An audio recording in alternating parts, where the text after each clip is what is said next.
Hey everyone, welcome back to my YouTube channel. It's Ada here from Worship and Strings, and today I'm going to do a video that is not necessarily related to worship music specifically, but more so towards violin playing.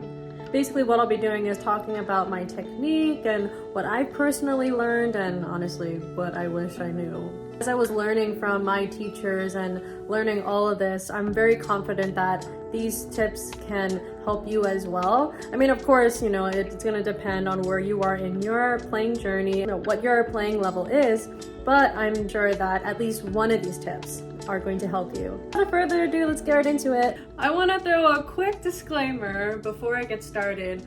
Every violin teacher and every violinist, whether you're a student or not, we all have different opinions and we might have different views of how exactly we should play the violin. So know that this video is all coming from personal experience and what I've been instructed to do by my mentors and violin teachers throughout my years. So again, just take what you think would be right for you and know that this was all from my personal experience. Okay, so first things first is the left hand.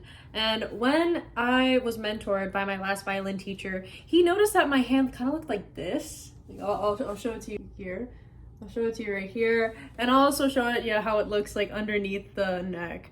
And apparently this wasn't right because I was tensing the muscles in my hand and it was not relaxed. And he told me to just keep that left hand relaxed as you're playing. So he told me to create this little bowl shape with my thumb and with my entire hand really, and just putting it under. Ever since I played in this manner, it has helped so much, and I would say that throughout my years of really making this a habit underneath as I was playing underneath my violin, it really helped release all tension and unnecessary stress, and I was able to practice so much longer than I did in my earlier years, which was really great, and it helped me be able to make much more progress in my violin playing.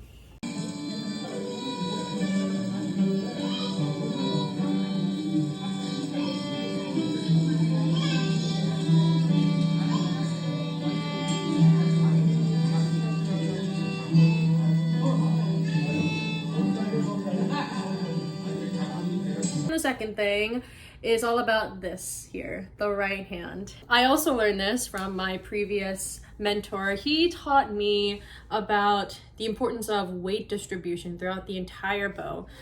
How he taught me was this. Basically, in the frog area of the bow, this is basically where you want to use the least amount of weight in your hand. And then in the top half, the upper half of the bow, he instructed that I use more weight.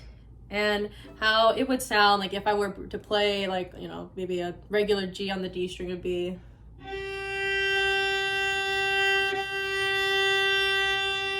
Use the least amount of weight here, and then as I was going to the upper half of the bow, I was using more weight, and I just kept doing that in reverse motion as I was doing an up bow. So that was something I really wish I knew. Again, I feel like the technical stuff was something I really wish I understood in my very first years of violin playing, because to be honest, when I learned violin for the first time, I was given different things to play and things like that, and I was able to play them, but sometimes I didn't understand why I wasn't getting the sound that I wanted, because back then I was getting a lot of scratches or just a lot of squeaky sounds that I don't know where they come from.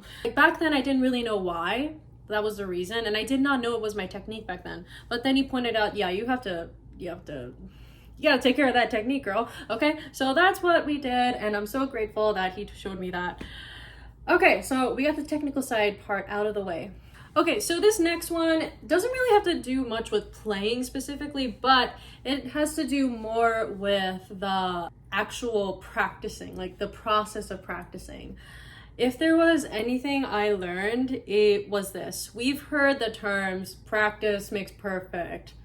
Don't practice until you can play it right, practice it until you can't get it wrong, kind of thing. I'm sure you heard something similar to that, right? Well, for me, it was being able to understand to not just practice until I got it right. And it's not just, practicing until I didn't get it wrong anymore, but I had to practice until it embodied my interpretation and my expression. So in other words, what I learned was to prioritize practicing until my instrument became an extension of my expression. And I think that is what helped me get the results that I wanted. It helped me understand and helped me to play in the way that I do now. So that is something I wish I understood before too. And of course, you know, that had to come along later after developing the right technique, all of that. I really think that is an important aspect too. And for my bonus tip, whether you're playing orchestral music, classical music, or worship music, I highly recommend that you train your inner critic to be constructive rather than destructive. Of course, I mean, if you're a musician or if you were trained in that aspect, we have the tendency to be perfectionists and want to get it 100% right all the time. You know, the reality is that we'll overwork ourselves if we try to make perfection the goal. Instead, I make faithfulness my priority. I hope you can make that yours too. Because in the end, excellence, yeah, is good, and perfectionism, not so much.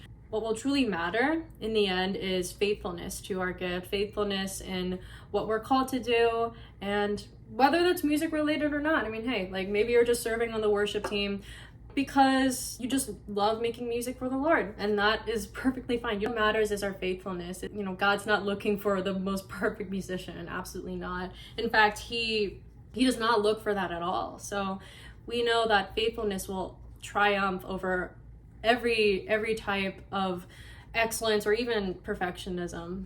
However, again, doesn't mean that we don't work hard. It doesn't mean that we don't practice, you know, right? We still have to put in the effort. That is part of being faithful, is being faithful to our duty. So try out one or more of these tips because these worked for me and it's destined to help you as well.